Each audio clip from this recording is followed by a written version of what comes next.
harapan saya sebagai pemerintah adalah proses peradilan ini berjalan secara fair, jujur, dan adil. Dan sejauh ini memang pemerintah nggak pernah mencampuri urusan kasus Pak Nadiem itu ya. Sampai ke puncak, berlayar sampai ke tepi. Pas soal vonis Nadiem Pak, kenapa itu gimana Pak? Gimana? Vonis Nadiem kan ada yang disenting juga Pak. Ya, dissenting biasa dalam putusan pengadilan ya. Ini kan hakimnya 5, dissenting 1. Jadi nggak masalah sih sebenarnya. Di Mahkamah Agung kadang-kadang 3 hakim, 2 memutuskan, 1 dissenting. Itu biasa dalam pengadilan kita. Dan apapun yang diputuskan pengadilan, walaupun mungkin ada yang suka, ada yang tidak suka, ada pro dan kontra, tapi itulah putusan pengadilan yang harus kita hormati. Kalaupun tidak puas atas putusan pengadilan itu, kan masih boleh mengajukan banding kasasi sampai ke PK nantinya. Jadi kita hormati apa yang dilakukan oleh JPU dalam menunaikan tugasnya, dan kita menghormati juga putusan pengadilan, apapun bunyi putusannya. Tapi kita juga menghormati hak yang ada pada Pak Nadiem sebagai terdakwa dalam perkara ini untuk mengajukan banding kasasi, bahkan bisa mengajukan PK nantinya. Jadi harapan saya sebagai pemerintah adalah proses peradilan ini berjalan secara fair, jujur, dan adil. Dan sejauh ini memang pemerintah nggak pernah mencampuri urusan kasus Pak Nadiem itu ya. Saya juga banyak ditanya orang dan saya no comment sama sekali. Saya bilang biarlah pengadilan memutus perkara ini, dan tidak ada arahan apapun dari pemerintah terhadap pengadilan, dan mempersilakan pengadilan untuk mengadili kasus ini dengan seadil-adilnya. Ya, karena sekarang sudah diputuskan dan masih ada kesempatan ya untuk menentukan sikap, akan mengajukan banding. Kita tunggu, dan kalau proses itu berjalan, kita juga kembali menyerahkan kepada pengadilan untuk betul-betul mengkaji kasus ini dan memutuskan dengan seadil-adilnya. Kalau memang terbukti ya dihukum, kalau nggak terbukti ya dibebaskan saja. Jadi pemerintah bersikap netral terhadap apa yang dilakukan oleh pengadilan dalam proses hukum Pak Nadiem sekarang. Iya, memang sih diberikan kesempatan ya, ditanya kepada terdakwa apakah menerima putusan ataukah akan mengajukan banding atas putusan itu memang dalam praktek peradilan selalu dilakukan hal seperti itu. Tapi kalau sudah ditutup terus meninggalkan ruang sidang, yaitu kita silakan aja kepada Komisi Judisial ataupun kepada pengawasan Mahkamah Agung untuk mempelajari masalah ini, apakah ada pelanggaran etika beracara atau tidak. Prof, itu kan kasusnya Nadiem ini mirip-mirip dengan kasus Tato Lembong ya Prof. Jadi banyak juga hype di masyarakat kalau misalkan sebenarnya Nadiem itu tidak bersalah. Itu dari Presiden sendiri ada langkah untuk amnesti atau abolisi gitu? Sampai sejauh ini belum ada pembicaraan apa-apa mengenai hal itu. Kalau amnesti, abolisi, dan rehabilitasi itu kan sepenuhnya adalah hak yang ada pada Presiden. Dan seperti kasus Thomas Lembong kan Pak Presiden memberikan rehabilitasi terhadap beliau. Terhadap kasus Pak Nadiem ini belum ada pembicaraan ataupun usulan sama sekali, sehingga kami melihat ini proses persidangan berjalan secara normal. Setelah diputus pada tingkat pertama ya Pak Nadiem dipersilahkan untuk mengajukan banding, dan kita melihat sampai kemana ujung dari perkara ini nantinya. Bahwa dia namanya proses persidangan, tentu jaksa akan mengumpulkan alat bukti sebanyak-banyaknya untuk membuktikan dakwaannya benar dan terbukti. Dari pihak Pak Nadiem dan pengacaranya juga tentu diberikan kesempatan yang sama untuk mengajukan alat bukti, saksi, alat bukti surat, segala macam dibawa ke pengadilan. Dan di luar itu pun masing-masing pihak ya, dan kelihatannya sekali ini pihak kejaksaan tidak begitu banyak berupaya untuk membangun opini.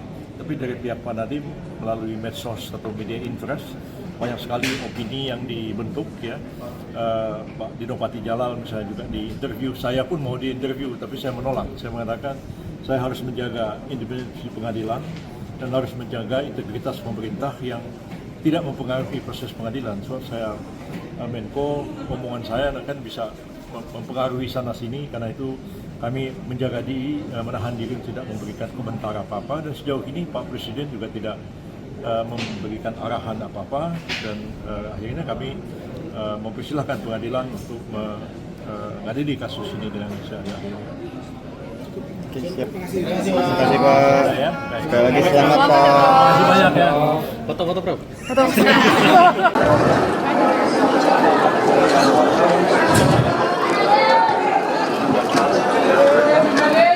Assalamualaikum warahmatullahi wabarakatuh.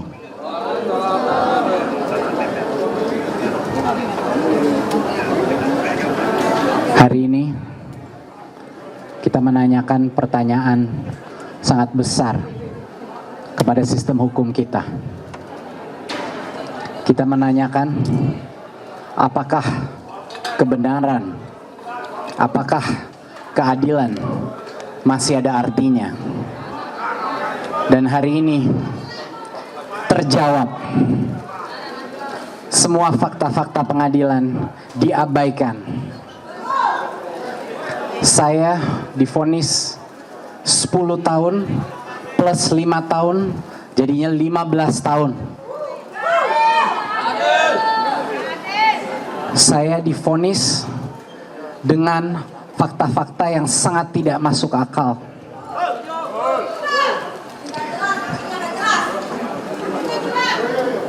Saya mendengarkan para hakim-hakim berbicara, tapi keempat hakim yang memvonis saya 10 tahun bersalah itu tidak bisa melihat saya ke mata saya langsung. Tidak ada satupun dari mereka yang ingin melihat langsung ke mata saya, karena saya tahu isi hati mereka. Mereka tahu saya tidak bersalah, tetapi kebenaran keluar dari satu hakim yang punya keberanian untuk mengutarakan apa yang sebenarnya menjadi fakta-fakta persidangan. Ada satu dissenting opinion, Hakim Andi, yang telah membeberkan kebenaran secara lugas dan menyebut saya harus bebas tanpa syarat.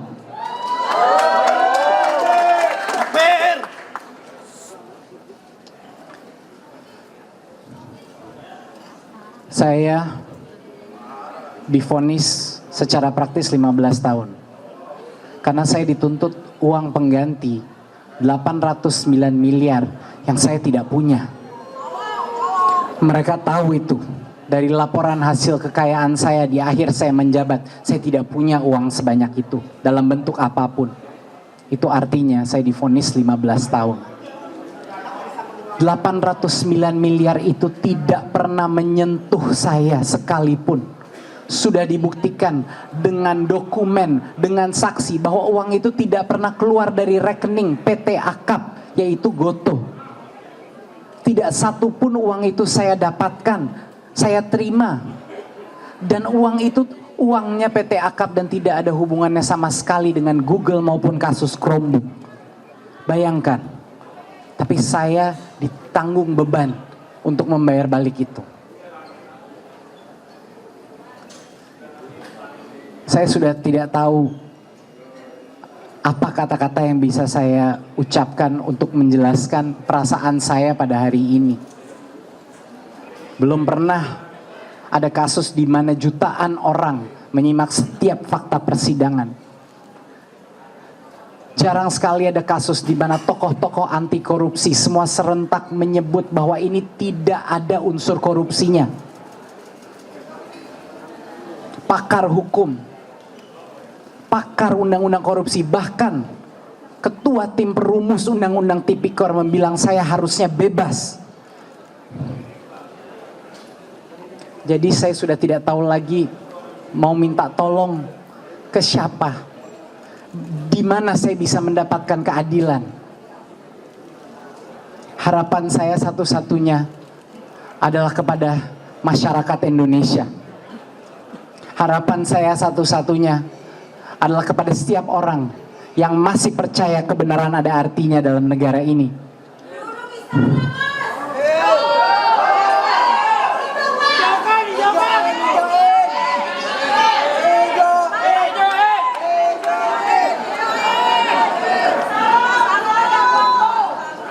Saya telah berjuang selama 1 tahun ini untuk membuka semua kejujuran yang telah kami lakukan. Semua niat baik yang telah saya dan tim saya lakukan di masa kementerian sudah kita jelaskan. Tapi seolah-olah tidak ada artinya.